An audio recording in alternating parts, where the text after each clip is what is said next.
പ്രത്യേക ചാനൽ വിഭാഗത്തിന്റെ kids on പ്രോഗ്രാമിലേക്ക് എല്ലാവർക്കും സ്വാഗതം. ഇന്ന് നമ്മുടെ അതിഥികളായി ഇവിടെ എത്തിയിരിക്കുന്നത് ജുബൈൽ MDC നടത്തിയിരിക്കുന്ന VBS 2015 കുറച്ച് കുഞ്ഞുങ്ങളും അവരുടെ ടീച്ചറുമാണ്. നമുക്ക് അവരെ ഒന്ന് ആദ്യമായി പരിചയപ്പെടാം. ടീച്ചറിന്റെ പേര്? എൻ്റെ പേര് നിഷ. നിഷ, ഇത് ഏത് ക്ലാസ്സിലെ കുഞ്ഞുങ്ങളാണ്? Primary class. ഓക്കെ കുഞ്ഞുങ്ങളെ, പ്രൈസ് ദി ലോർഡ്. ഓക്കെ, ഈ VBS എന്തായിരുന്നു മക്കളെ theme? The promise. Okay, the promise എന്ന തീമിൽ കൂടെ മക്കൾക്ക് എന്തോ മനസ്സിലായേ? ആര് പറയും? ഓക്കെ, ദൈവം നമുക്ക് ഒരുപാട് പ്രോമിസസ് തന്നിട്ടുണ്ട്. അത് ഞാൻ എൻ്റെ പേരൻസിനെയും ടീച്ചേഴ്സിനെയും എൽഡേഴ്സിനെയും അനുസരിക്കും. വിശ്വാസത്തോടെ പ്രാർത്ഥിക്കണം. എന്നെ ദൈവത്തിന് വേണ്ടി സമർപ്പിച്ചാൽ ദൈവം തന്നിട്ടുള്ള പ്രോമിസസ് എനിക്ക് ലഭിക്കും. ഓക്കെ, സ്തോത്രം. അപ്പൊ എല്ലാവർക്കും ഇത് ഈ പ്രോമിസ് ഇങ്ങനെയാണോ ഏറ്റെടുത്തേക്കുന്നത്? ആണോ? ഓക്കെ, അപ്പൊ പ്രോമിസ്, അപ്പൊ ഈ പ്രോമിസ് മാത്രമേ VBC പഠിച്ചുള്ളോ? അല്ല, പിന്നെ എന്തൊക്കെ പഠിച്ചു? മോളുടെ പേരെന്താ? അലീന. ഓക്കെ, അലീന എന്തൊക്കെ കാര്യങ്ങളാണ് പഠിച്ചിരിക്കുന്നത്? ഞങ്ങൾ കുറെ പാട്ടുകള്, കഥകള്, മെമ്മറി വേഴ്സ്, കളറിങ്ങും ചെയ്തു. ഞങ്ങൾ ഒരു തീരുമാനം എടുത്തു. അതാണ് ഇനി തൊട്ട് ഞങ്ങൾ യേശുവിന് വേണ്ടി ജീവിക്കും. Okay, very good. ദൈവമോളെ അനുഗ്രഹിക്കട്ടെ. അപ്പോ അലീന എന്നോട് പറഞ്ഞു കഥകൾ പഠിച്ചു, മെമ്മറി വേഴ്സസ് പഠിച്ചു, സോങ്സ് ഒക്കെ പഠിച്ചു. ഓക്കെ, അപ്പൊ ഒരു സോങ് ആരെങ്കിലും പാടാവോ? ഓക്കെ, എന്റെ മോളുടെ പേര് എന്തോ? മേഘ. മേഘ. ഓക്കെ, മേഘ ഇപ്പൊ നമുക്കൊരു പാട്ട് പാടുന്നതായിരിക്കും. ഓക്കെ, മേഘ പാടിക്കോ.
Very good. കുഞ്ഞുങ്ങളെല്ലാം നന്നായി തന്നെ പാടി.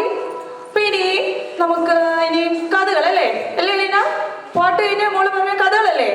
ഓക്കെ, അപ്പൊ ഇനി നമുക്ക് കഥകള്, ഇത്രയും ദിവസം പഠിച്ച കഥകള് ജസ്റ്റ് നെയിം ആർക്കെങ്കിലും പറയാൻ പറ്റുമോ? ഓക്കെ, മോന്റെ പേരെന്താ? ഡേവ്. ഡേവ്. ഓക്കെ, ഡേവ് പറയുന്ന എല്ലാവരും ശരിയാണോ നോക്കണേ. ഓക്കെ, ഞങ്ങൾ എബ്രഹാമിന്റെ കഥ പഠിച്ചു, ജേക്കബിന്റെ കഥ പഠിച്ചു, ജോഷുവാന്റെ കഥ പഠിച്ചു, മോസസിന്റെ കഥ പഠിച്ചു. ഇത്രയും കഥ പഠിച്ചുള്ളോ?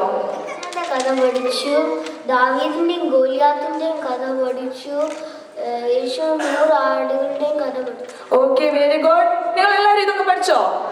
എല്ലാവരും പഠിച്ചു. അപ്പൊ ഈ പറഞ്ഞ കഥയില് ഒരു കഥ നന്നായിട്ട് ആര് പറയും? ഓക്കെ, മോന്റെ പേരെന്താ? ആരോൺ.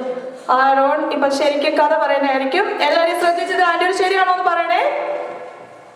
യഹൂദ ഗോത്രക്കാരനായ ഇശായിയുടെ 8 മക്കളിൽ ഏറ്റവും ഇളയ പുത്രനായിരുന്നു ദാവീദ്. ദാവീദ് ഒരു ഇടയനായിരുന്നു. ബാക്കി 7 ജ്യേഷ്ഠന്മാരും സൈനിക സേവനത്തിനായി പോയിരുന്നു. പക്ഷെ ഇശായി ദാവീദിനെ കൊടുത്ത ജോലി ആടുകളെ മേയ്ക്കാനായിരുന്നു. അവനവന്റെ ജോലിയിൽ സമർത്ഥനും മിടുക്കനുമായിരുന്നു. ശൗൽ രാജാവായിരുന്നപ്പോൾ ഫെലിസ്ത്യർ ഇസ്രായേലിനോട് യുദ്ധത്തിന് വന്നു.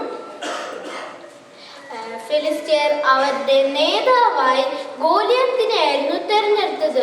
ഗോലിയാത്ത് ഗത്യനും ഒരു മല്ലനുമായിരുന്നു. അവൻ മുഴുവൻ 10 അടി ഉയരമുള്ള വലിയ മനുഷ്യനായിരുന്നു. അവൻ 40 ദിവസം ഇസ്രായേലിനെ വെല്ലുവിളിച്ചു. അപ്പോൾ ദാവീദ് പടക്കളത്തിലേക്ക് ജ്യേഷ്ഠന്മാർക്ക് സുഖമാണോ എന്ന് അറിയാൻ വരുന്നു. അപ്പോൾ അതാ ഗോലിയാത്ത് ഇസ്രായേലിനെ വെല്ലുവിളിക്കുന്നു. ധൈര്യമുള്ളവൻ ഇറങ്ങി വാടാ. അപ്പോൾ ദാവീദ് ഇത് കേട്ട് ശൗലിനെ അറിയിച്ചു, ഞാൻ ഗോലിയാത്തിനെ തോൽപ്പിക്കാം. അപ്പോൾ അവന്റെ ജ്യേഷ്ഠന്മാരെല്ലാം അവനെ വിളിക്കി, വേണ്ട വേണ്ട പോകണ്ട, അവൻ വലിയ മനുഷ്യനാണ്, നിന്നെ അവൻ കൊല്ലും. അപ്പോൾ ദാവീദ് പറഞ്ഞു, ആടുകളെ മേയിച്ചോണ്ട് പോകുമ്പോ ഞാനാണെങ്കിൽ ഒരു കരടീനെ സിംഹത്തിനെ കൊന്നിട്ടുണ്ട്. അപ്പോ ഈ ഗോലിയാത്തിനെ കൊല്ലാനും ദൈവം എന്നെ സഹായിക്കും. ശൗൽ പക്ഷെ ദാവീദിനെ വിലക്കിയില്ല. അവനവന്റെ വാളും പടച്ചട്ടയും കവചവും എല്ലാം ദാവീദിന് കൊടുത്തു. പക്ഷെ ഇതിട്ടുകൊണ്ടൊന്നും ദാവീദിന് നടപ്പാൻ കഴിഞ്ഞില്ല. അവനെല്ലാം മൂടി വെച്ച് അവന്റെ വടിയും ഇടയസഞ്ചിയും 5 മിനുസമുള്ള കല്ലുകളും കവണയുമായി ഗോലിയത്തിന്റെ അടുക്കൽ ചെന്നു. ഗോലിയത്തിന് പുച്ഛം. അവൻ പറഞ്ഞു, എന്റെ അടുക്കൽ വടിയുമായിട്ട് വരാൻ ഞാനാരാ, നായാണോ? അപ്പോൾ സൈന്യങ്ങളുടെ യഹോവയുടെ നാമത്തിൽ ദാവീദ് ഒരു കല്ലെടുത്ത് കവണയിൽ വെച്ച് ആഞ്ഞെറിഞ്ഞു. അത് ചെന്ന് ഗോലിയത്തിന്റെ നെറ്റിക്ക് തറച്ചു. വേദന കൊണ്ട് പൊളഞ്ഞ് ഗോലിയാത്ത് താഴെ വീണു. പെട്ടെന്ന് തന്നെ ദാവീദ് അവന്റെ പുറത്ത് കയറി അവന്റെ വാളുകൊണ്ട് തന്നെ അവന്റെ തല അറുത്ത് കളഞ്ഞു. കൂട്ടുകാരെ, നിങ്ങൾക്കിതിൽ നിന്നും മനസ്സിലാവുന്നത് ദൈവത്തിന്റെ ശക്തി ഉണ്ടെങ്കിൽ ഒരു കുന്തവും വാളോ ഒന്നും വേണ്ട ശത്രുവിനെ തോൽപ്പിക്കാൻ. ദാവീദ് ഫെലിസ്ത്യരെ തോൽപ്പിച്ച് ഇസ്രായേലിന് വിജയം നൽകി ദൈവത്തിന്റെ നാമത്തിൽ. Okay, very good. ദൈവത്തിന്റെ ശക്തി നമ്മളിലുണ്ടെങ്കിൽ എന്ത് പറ്റും? ശത്രുവിനെ തോൽപ്പിക്കാം. എല്ലാവർക്കും ഉറപ്പുണ്ടോ? ഉണ്ടോ? ഓക്കെ, അപ്പൊ ശത്രുവിനെ തോൽപ്പിക്കാൻ നമുക്ക് ദൈവത്തിന്റെ ശക്തി നമ്മളിൽ ഉണ്ടെങ്കിൽ പറ്റും. അപ്പൊ ദൈവത്തിന്റെ ശക്തി ലഭിക്കാൻ നമുക്ക് ഈ VBSലൂടെ ഒരുപാട് സഹായമായോ? ഓക്കെ, പിന്നെന്താ, നമ്മൾ കഥ കേട്ടു. ഇനി ആന്റിക്കൊരു മെമ്മറി വേഴ്സ് കേൾക്കണം. ആര് പറയാ ഒരു മെമ്മറി വേഴ്സ്? ഓക്കെ, അമ്മ പറഞ്ഞോ.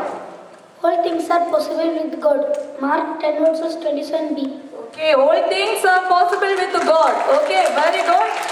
Okay, അപ്പോൾ നമ്മുടെ പ്രൈമറി സെക്ഷനിലെ കുഞ്ഞുങ്ങൾ നല്ല എല്ലാ കഥകളും ഒക്കെ പഠിച്ചിട്ടുണ്ട്. ഒരുപാട് നല്ല പാട്ട് പാടി. ഓക്കെ, അപ്പോൾ മക്കള് വന്ന പോലെ തന്നെയാണോ ഇപ്പോഴും ഈ VBS കഴിഞ്ഞപ്പോ? പിന്നെന്താണ്, മാറ്റം എന്തെങ്കിലും ഉണ്ടോ? എന്ത് മാറ്റം ഉണ്ടായേ? ജീവിക്കും. ഓക്കെ, അപ്പം നമ്മുടെ കുഞ്ഞുങ്ങളെ ദൈവം അനുഗ്രഹിക്കട്ടെ എന്ന് ഞാൻ പ്രാർത്ഥിക്കുന്നു. ദൈവം കൂടുതൽ നമ്മുടെ കുഞ്ഞുങ്ങളെ അനുഗ്രഹിക്കട്ടെ. മുമ്പോട്ടുള്ള ജീവിതത്തിൽ ദൈവത്തെ മുൻനിർത്തി ജീവിക്കാൻ തക്കണം നമ്മുടെ കുഞ്ഞുങ്ങളെ ദൈവം അനുഗ്രഹിക്കട്ടെ എന്ന് ഞാൻ പ്രാർത്ഥിക്കുന്നു. ഇന്നത്തെ ഞങ്ങളുടെ പ്രോഗ്രാം ഇവിടെ വൈൻഡപ്പ് ചെയ്യുകയാണ്. കിഡ്സ് ഓൺ പ്രോഗ്രാം നടത്താൻ VBSലെ ഈ കുഞ്ഞുങ്ങളെ ഒരുക്കുക. ഇവിടുത്തെ അംഗങ്ങളോട് പ്രത്യേകം നന്ദി അറിയിക്കുന്നു. നന്ദി, നമസ്കാരം. Thank you, primary kid students. We are really proud of you. Now let's hear how the VBS has helped us. I call upon Alan Cherian Thomas, Our senior class, for his testimony.